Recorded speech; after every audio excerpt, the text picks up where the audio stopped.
Hi, you're listening to hashtag Got Money. I'm Elizabeth Jackson. Uh, so there's a lot of talk about unemployment, but not very much talk about employment. And the employment rates are being touted around town. What I really wanted to look at in this week's show is employment and what the actual landscape of finding a job looks like. So I've invited two really unique guests to Got Money to address that and to get those questions answered. Our first guest is Stephen Tuffley, who is the Director of Sales and Services at Seek. And our second guest is Austin Blackburn, who is the Regional Director at Hayes. I hope you enjoy the interview. I certainly really enjoyed hanging out with these two particular guests. They've got a lot of insight into what's actually happening in the employment market in Australia. I hope you're all well, and we look forward to talking to you next week. So, unemployment. Gosh, there's a lot of different numbers out there looming in the space. We've heard everything from 6.8%. I was reading 14% on another website this morning, and then the Prime Minister in an article said 10.5% or so 10.8%, something to that effect. And look, it's not really unemployment that we're worried about. It's not those numbers that are looming towards us that's creating concern. It's, are there any jobs? And if so, what are those jobs and what does it look like? So fortuitously and cleverly, myself and my team, we've asked and reached out to the Director of Sales and Services at Seek, Mr. Steve Tuffley, who's in charge of employment there. Hey, Steve, welcome to hashtag Got Money. Morning, Elizabeth. Great to be here. Thank you. So, what's happening out there, mate? Are there any jobs? Are people hiring? Well, look, maybe if I take you on a little bit of a story, if we go back to the first weeks of April, when COVID had really hit and most of Australia was in some form of lockdown, the number of jobs on our site were only about 30% of what they would normally be. Whereas at the moment, they're now at 80% of where they were at the same time last year. So, okay, that isn't, we're not at 100, but some states are, but it's certainly improving. And each week we continue to see improvements, and generally they are linked to the level of restrictions that particular states have. Oh, so it is restrictions. It's state restrictions. Yes, that's what we say. And let me give you a great example of that. Like Victoria at the moment is only at 50% of where it was last year, where some of the other states, particularly WA, Tasmania, SA and Northern Territory, are over 100% of where they were at the same time last year. And that probably reflects the lessening or the lesser restrictions that they have had for some time in each of those places. What about the border closures? Do you think the border closures are having a dramatic effect on employment as well? I think the border closures are probably having a greater effect in some industries than others. So if you look at professional services, probably hasn't affected it much at all. But if you look at tourism and hospitality, I think that's where some states have been hit the hardest, particularly those where people might go to holiday more often, such as Queensland. Yeah, the hospitality industry we know has been completely decimated. Are there any other industries that retracted in COVID that you didn't expect? I'm not sure we didn't expect. I mean, obviously hospitality, tourism, aircraft transportation, for example, that part of tourism, but they were absolutely smashed as we've all read about. But most other industries, the ones you would expect to contracted. It's probably more interesting are the ones which actually increased, which you may not have thought about prior to COVID coming along. So who's employing? Who have you seen grow as a result of COVID? Well, some of the big changes have been in transportation and logistics. So that probably reflects your home shopping and just the need to still get items to people, as opposed to people coming to the items are going to people. You look at call centres, a lot of call centres have grown. And that's one reason for that is like the banks, for example, have had a lot more, they've needed a lot more staff to deal with some of the queries their customers have wanted for extensions of loans.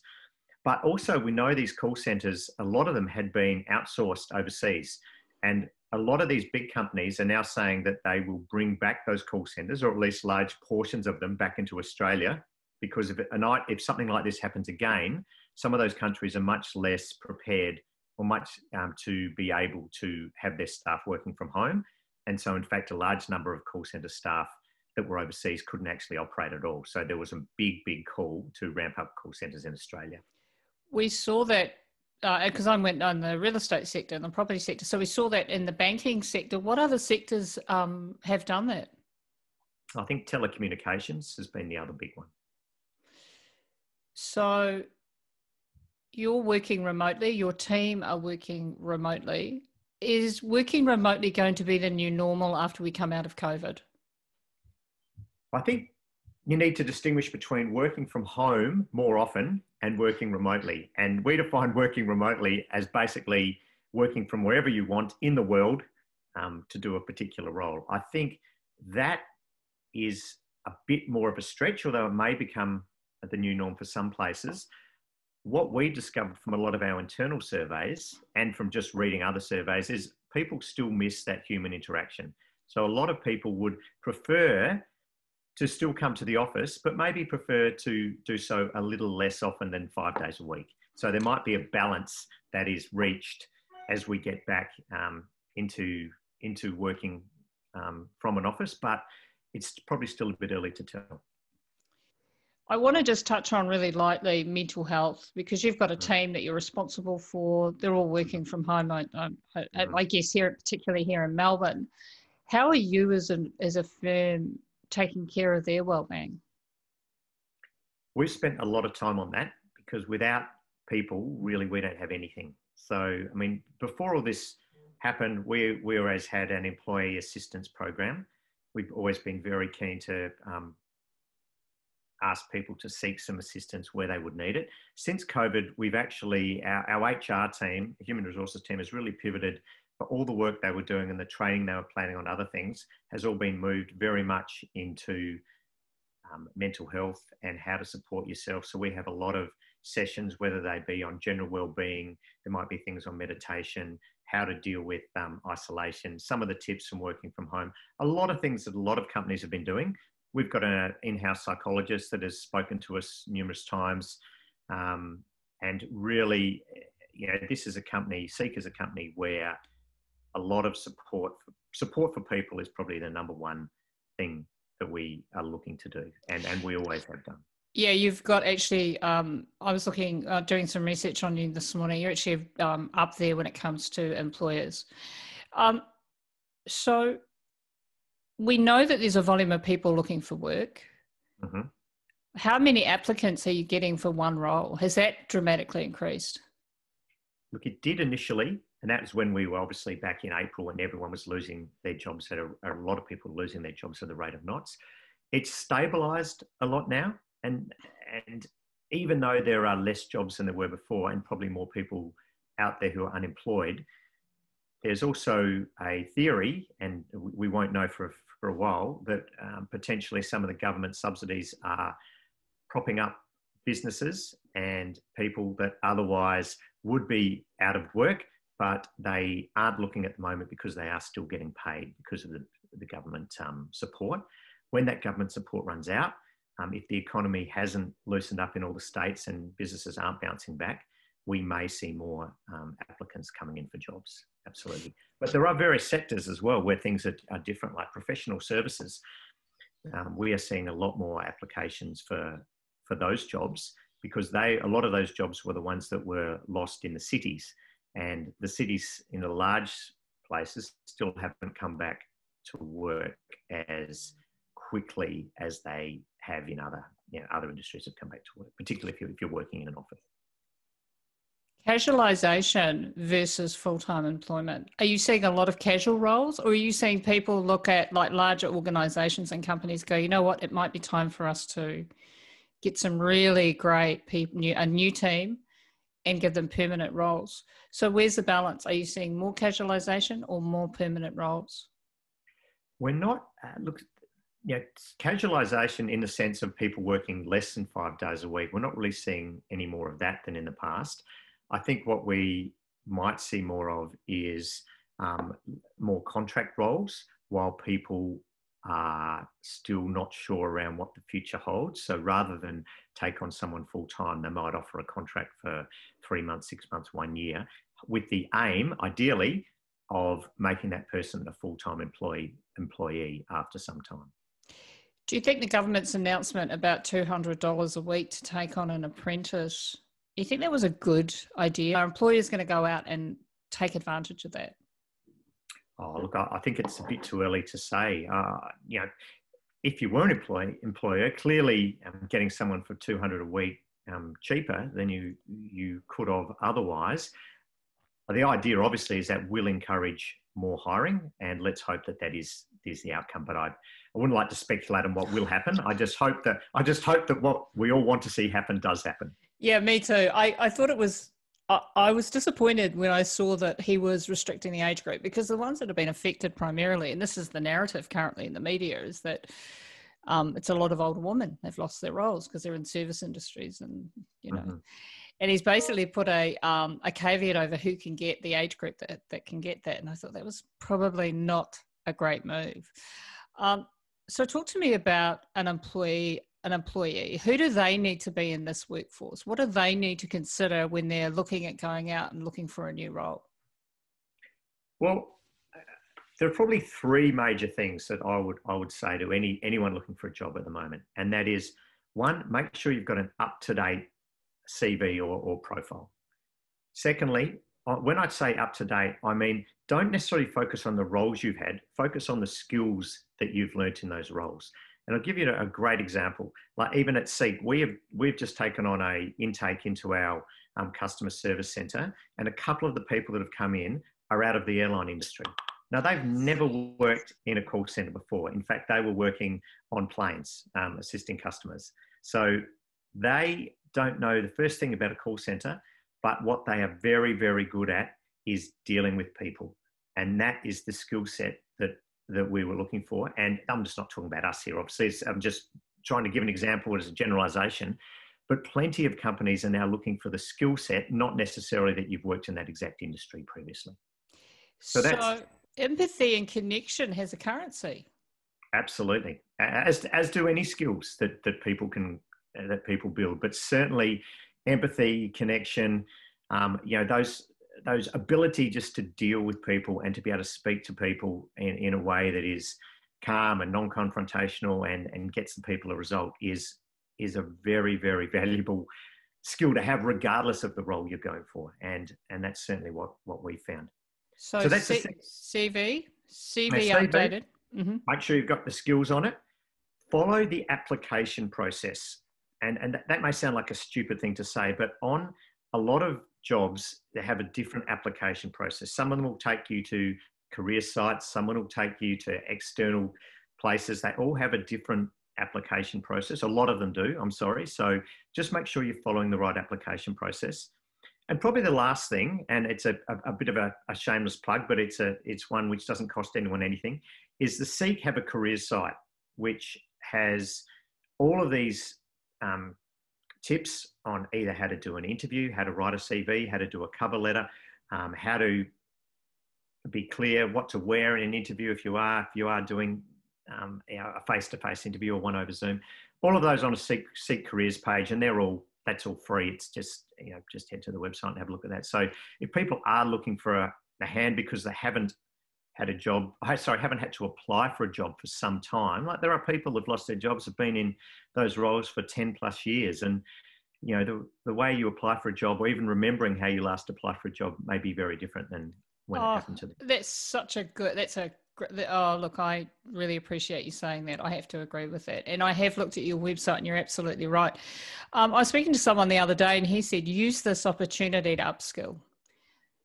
Don't sit at home just applying for jobs. He said, upskill. Now, you have that within your own organisation too, don't you? Seek you've got Seek Volunteer and Seek Training, is that right? Yes, we do. Certainly. The Seek Volunteer site is there and it has only volunteer roles on it. So I think that's a wonderful thing to do if you're looking for work, just to hang out and even I think test other sectors, wouldn't you say? Correct. And look, it gives you a great way to try out other places without you committing or the organisation committing. It's really because most organisations are looking for assistance, particularly those which can't necessarily pay for their workforce and they're looking for volunteers. They're always looking for more people. Your Seek training site. We've had a lot more queries onto our Seek Learning site, we call it, and that has links to courses that people can do. And we've certainly had a lot more interest in that site from a visit perspective. And I'm sure that most other training sites, be them online training or wherever, have also had the same sort of interest. So it is a perfect time while you're looking for a job to pick up some new skills. So that might be as simple as doing a first aid course, doing one on responsible service of alcohol. All of these courses are really short and give you a qualification that is needed in a lot of roles, particularly if you're in the hospitality industry. So you're saying people change sectors. So creating that a clear space in your CV that tells the employer what the skills are. Payment. Have you noticed that roles where they were putting up more payment have they reduced the payment amount that they're offering for their employees? No, most look like, to tell the truth, I haven't had a good look through that, but I've certainly, we've got people who are sifting through all the data on the site and no one has called out that salaries are coming down for any particular roles at this point. That's really good. I decided to invite Hayes Regional Director. Hey, Austin, welcome to Got Money. How are you? Thank you. Thank you for the invitation. What sectors do you work in? Does Hayes take care of inside of the recruitment space? Well, look, Hayes takes care of pretty much every sector. We operate in pretty much every sector that exists, being that we're the largest recruiter in Australasia. But my area is basically all the technical areas you would think of, so construction, mining, legal, all the technical aspects of our industry is what I cover. But yeah, we operate everywhere. We've been doing so for 30 plus years in Australia. Yeah, you're an international company. I remember Hayes in London back in the day. So what sectors have you noticed at Hayes have been most hit by COVID? Look, I operate in Victoria, so it's a different story for each state, isn't it? It's and look, we operate globally, like you say, so it's a different story, in each country. So it's really the whole pandemic is been a bit of a typhoon. I remember early on in the pandemic, people were comparing it to the GFC and things like that, but it's probably moved past that now. In Victoria, we're obviously, as you would know, Elizabeth, in this unique situation where we all get to be have a bit of a staycation and we're holidaying at home permanently. So it is a unique set of parameters in Victoria. But I guess if I can speak nationally, obviously retail's been affected. That's a massive one. A lot of industries relating to construction. Here in Victoria, obviously we've had construction pretty much on ice, and it's still a situation whereby, although it's gone back to 85% capacity for large construction sites, your smaller sites, of which it's difficult to ascertain what's a smaller site. There's a bit of misunderstanding in the industry what the delineation is, but they've gone from 10 to 15 people on a site. So it is kind of on ice in a lot of sectors. But look, retail's been hit pretty hard. But some areas are, unaffected, so a lot of areas are unaffected. Do you think the budget has addressed the unemployment issue? Look, the budget's a hard one to discuss because obviously we tend to not see effects of those sorts of things for a long time. But look, I can only tell you that on the whole, employers are still quite optimistic. We're seeing areas like in HR, change management. It's the spread of roles that are changing. So we're seeing IT is a bit of a bellwether. You know, if anything, cybersecurity has come to the forefront a bit. We're seeing a lot of work, obviously, with the advent of online retail, a lot of work in supply chain and logistics. Areas like that are sort of booming. You know, you look at property and you read the headlines and you think property is falling apart, but, you know, we see the industrial sector booming. So it's really a mixed bag. It's the way the economy is adapted, and it's one of those things. You know, it's you got to remember this is a health crisis first and foremost. It's not necessarily an economic crisis. You know, money's still pretty cheap. You know, in fact, money's never been cheaper. So, you know, you look at sort of the rates you can secure loans at as a business and as even like a personal borrower. You know, money's never been as cheap. So there's kind of oxygen in the economy, but it just doesn't know where to. There's uncertainty. So that's probably what's holding a lot of industries back. Do you see recovery? Are there any indications of recovery inside of your organisation that you think, oh, we didn't think that would come back as quickly as it has, but it is? You know, we're really seeing permanent recruitment come back. So I wasn't expecting that. Like, you know, we're seeing some really strategic moves being made by some pretty clever companies that are seeing this as an opportunity to secure vital strategic staff, like, you know, at a senior level. So I wasn't expecting that. I thought people would be really cautious. But, you know, and we're seeing, you know, there was only last week, there's a couple of massive commercial towers in Melbourne that were approved. You know, I think one at 268 Queen Street, a massive commercial tower. So clearly people are still believing in the idea that the office will come back. And, you know, we're seeing things that I wasn't expecting that. I've seen 2 or 3 large developments like that get approved, fully funded. Was not expecting that at all. You guys are all working remotely in Victoria. We are. Is it the case throughout Australia? Are they still working remotely, or have they returned to the office space? WA is leading the charge, but I was looking at the recent stats there, and even with WA leading the charge, the actual rate is still, percentage I can't remember, but it was like 60%. So there's still a long-term effect with working from home. I think the trend is still that it's going to be taking a long time for normality to return. But yeah, I mean, here in Melbourne, obviously, we're mandated by government to work from home. If I look at some of the stats from employers, you know, obviously most of them have enabled their workforce and reinvented themselves to work from home. There's been a lot of investment in IT to do that.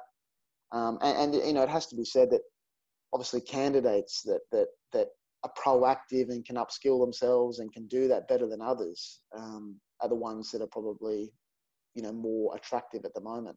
So ones that are more IT savvy, that are more willing to engage digitally, they're the ones that are being looked at, you know. I remember having a really fantastic interview with, oh my God, she was amazing. CEO, she's on the board of Sunland, or one of the large superannuation organisations, and she said, what will get employment or employees jobs is their ability to be mobile. It is not enough that you come to a job with a certain skill set. You must have multiple skill sets. Is that the case? Are you seeing that employers are wanting candidates that have a wider scope? Yeah, I think that's fair. And I think what also is fair is that candidates that have demonstrated an ability to use the time to reinvent themselves and proactively upskill themselves during this time, that's looked favourably upon. Because look, redundancies are being made. There's no question. There's redundancies out there, but I guess it's how you deal with the redundancy. If someone sits back for a couple of months and just, you know, reads a book and takes it all in, that's one way of doing it. Someone that, you know, uses the time to reflect and look at their career aspirations and look at what they did well and look at what they did wrong, and, you know, look at what maybe re-establish their career goals, maybe reinvent themselves, retrain. That stuff's looked at very favorably, you know. And also I think at the moment, probably soft skills are in more demand. We previously Wait, people what's a would, soft skill? What's a soft skill? it's like, people that's you might be really good as an accountant, but are you an accountant that can communicate and manage people and deliver your message, in a way that is not abrasive, and those sorts of soft skills. If you can cover both, it's the same in engineering, IT, all those sectors. If you've got the magical unicorn mix of being academically proficient but also able to communicate, you're really at the top of the tree. Like that's a really rare skill set, because it's just obviously the way the brain works, isn't it? Some people just go one way and other people go the other way, and it's trying. If you've got both, you're a unicorn. Well, so empathy it's a currency. Definitely at the moment. Wow. Yeah, definitely. And the ability to communicate. Yeah, because you think about, obviously in these remote working during this lockdown situation, where people are shifting, to hybrid working teams, that ability to communicate your message across remotely, is a new skill, isn't it? It's like there's a whole new, area of skill set that people have had to develop. Even like I'm having this conversation with you, like, how do you make it so you don't have the I'm on mute, are you on mute, sorry I was on mute, or uncomfortable pauses, and it's a whole new balance, isn't it? Yeah, and there's a certain kind of intimacy about doing a Zoom too, because you are forced to look at the human being that you're articulating to. So yeah, I get that. And there was something, it was really interesting when COVID hit. A lot of people, there was a real stress in the workplace around having to set up and get everything done. And, people like me that have always worked from our home office, it was really just another day in Dallas. Nothing really changed. The landscape remained the same. Do you think working like this is going to be the new norm? Do you see this changing? It's so interesting, that question. It's so hard to answer, because I don't think CEOs want that to be the case, right? I think there's still going to be, speaking to clients like I do, I think there's an element of problem solving, an element of collaboration that can really only effectively take place in the office. So I think it's a double-edged sword. I think what will happen is, I think this is my opinion on what will happen, is that I think CEOs will go back to the office. They'll want, for productivity reasons, to go back to the office, whether that's imagined or not, because I know a lot of people can be as productive working from home. But I think then what will happen is middle managers will probably follow them. So middle managers will say, well, I don't want to miss out on my next promotion, so I want to be seen to be, doing what the CEO wants. And then then you'll have people that resist, and maybe then they'll get overlooked for promotion, or whether that's imagined or not. So then they'll want to follow the middle managers, and I think that's what will probably happen. But by the same token, it is if you have someone that maybe was at an entry level role, maybe, an administration role, that was working in an organization, doing the hour commute there and back. What an easy way to incentivize people, from a competitor, if you're offering flexibility and they're not. So rather than maybe having to pay extra financially, if you can offer them 2 days work from home at that level, that's probably a pretty attractive way to attract people to your organization. Yeah, it's interesting. I lived in London for a long time, and they had flexi hours. People worked remotely. It was normal. It was pre-COVID normal. Hayes, one of the biggest recruiters in London, moved its head office from central London out to Milton Keynes. And everybody was told, listen, wonderful that you've all worked with us here in central London, but now you'll all be working remotely, or you'll move to Milton Keynes. Yeah. Yeah. Isn't it a long overdue that we start to work like this, that workers are given flexibility as long as that there's productivity? Look, I think it's dependent on the industry. You just saw my example then. It's very hard to concentrate when you're getting terrorized by children, like So what I would give to, you know, have my office back and, you know, have some thinking time in Oh, some got it. aspects, you know. But then, you know, I do think, you know, we are working digitally. You know, we're in a digital environment. You know, there's no real logical reason that you can't keep your productivity levels at the same standard. If not, I mean, some people are being more productive. There's no question. Some people find that the fact that they're not having someone breathe down their neck, let's say, or, you know, the fact they're not distracted by colleagues, or, you know, depending on your circumstances, and also depending on the industry. I think it's hard to run. You know, you speak to some of the big commercial property groups or IT sales groups, etc. I think it's hard to run a sales culture remotely. And it depends again on the industry. It's really, depending on the industry, it's really, really hard to run remotely. I wanted to ask you around the volume of applicants. So for every job that you post, how many applications are you getting? Again, so sector specific, you know. Is there a volume? Have you noticed an increase in volume on applications? Look, there's more available candidates, definitely. Again, it depends by state. Like if you actually look at Victoria's unemployment, it's not, you know, dismal. It's 7.1%, and even South Australia has a higher unemployment rate than we do now. It's probably masked with various government programs and various statistics and everything else, but it's not as dire as we thought it would be. It's not what, you know, the media probably The media, you know, Jesus. The old media. Far out. Yeah. So it's, they're a nightmare out there. Sorry, I shouldn't speak ill of the dead, but yeah, carry on. It's not. Yeah, it's just not as bad as you would think. Like I think. Look, I think what's interesting is across the board. You know, obviously, some of the expected roles that we're seeing industries fire up is like in cash collection, in accountancy and finance, budgeting, obviously. So roles like that are probably more in demand than they were previously. You know, if I look at banking, credit assessment, obviously, as you can imagine, is right up there. Even with the recent changes in lending practices, I think that's an area that will keep going up. Fraud, financial crime, those areas are in demand. It really is such a mixed bag, you know. We heard that was it Westpac or one of the large banks I mean, a lot of them closed their offshore processing firms when COVID hit, and they brought everything home to Australia, which is great in one way because it creates jobs, but it's been a long settling down period for them to get everything right, because they were so used to working in a certain way, and because they're such a large animal, that wheel to turn. We were seeing lending files out there for 3 or 4 months.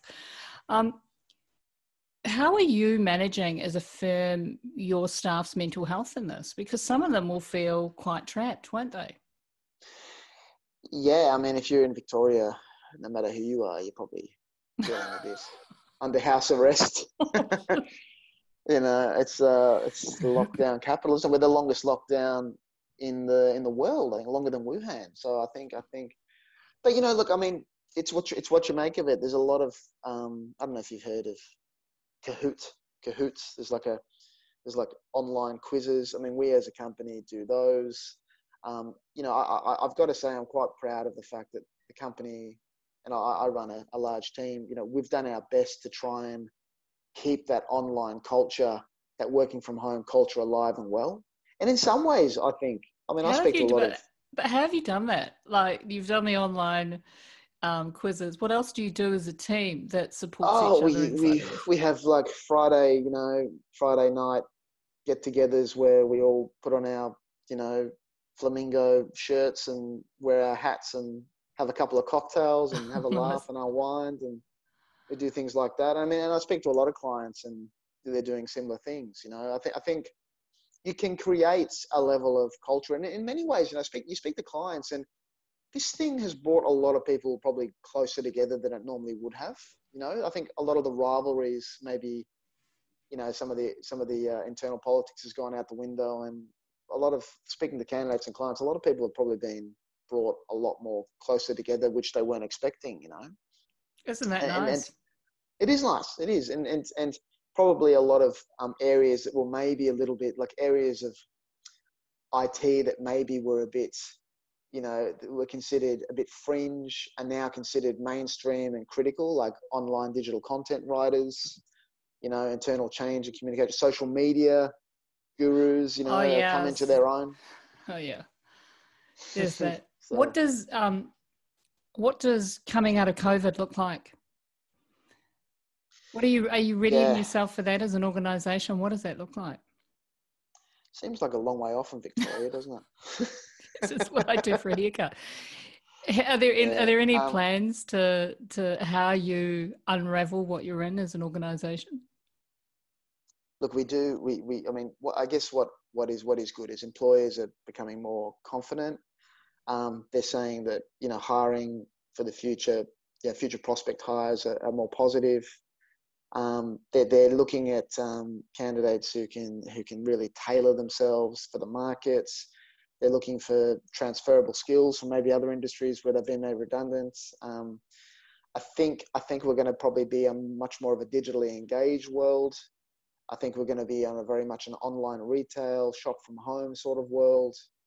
An area, you're going to be in an industry where people are now forced to upskill. So someone that proactively upskills themselves on a yearly, annually, weekly, whatever basis are going to be in demand. I mean, as I said, it's really, a lot of people have taken the opportunity to really reflect on themselves and their careers. And you can see that, some people haven't rewritten their CV for probably 10 years, and now they're really, really demonstrating how dynamic they are with refreshing their CVs and their LinkedIn profiles and all that sort of stuff. So it is what you make of it. I mean, I think people obviously are being made unemployed. There's no question. Some sectors are being hit really hard, but like I said, nursing, healthcare, online retail, digital content writers, the entire supply chain business is really coming into renaissance. It's really getting quite busy. So yeah, it's a different bag for everyone. Yeah, well, they've just announced 2,000 new jobs, haven't they? Australia Post. So you're optimistic. Look, I think I'm only as optimistic as our clients and employers are, and I'm seeing the level of strategic, candidates placements that they're putting in, and they're being quite forward thinking, and again with the level of investment made into certain areas, it's not a Armageddon, It's not exactly. Oh God. Yeah. Exactly right. And what a nice place to end. It's not an Armageddon. I have to agree with that. I have lots of these conversations, as you can imagine, and just what the media paints and what's so about what's actually going on are two entirely different pictures. Thank you for joining me, Austin. I appreciate it. It's been wonderful hanging out with you and your 3-year-old. Yeah, sorry, it's a nightmare. Lovely to talk to you. You too. I'll catch you on the other side of COVID, and we'll find out how you're getting on with your big flash office and getting back to work. Yeah, who knows if we'll ever get back there? But I'd finish saying this. Like, probably we did a survey. We survey our clients, and like 49% of them are sort of saying they're increasing their adoption of agile workplaces, and about the same are saying they're looking at hiring. So, like we say, it's not Armageddon. It's purely a health crisis, and it's not a financial one. So that's wonderful. That's a lovely way to end. Thank you for joining us on Got Money. I just want to thank Got Money team who support us, and Joy, and our Joy volunteers that support us, and our Joy squad that sit in the radio station in the city and while it's empty. We thank you for all of your support while we bring the show to you remotely. Take care, everyone. We look forward to hanging out with you again next week.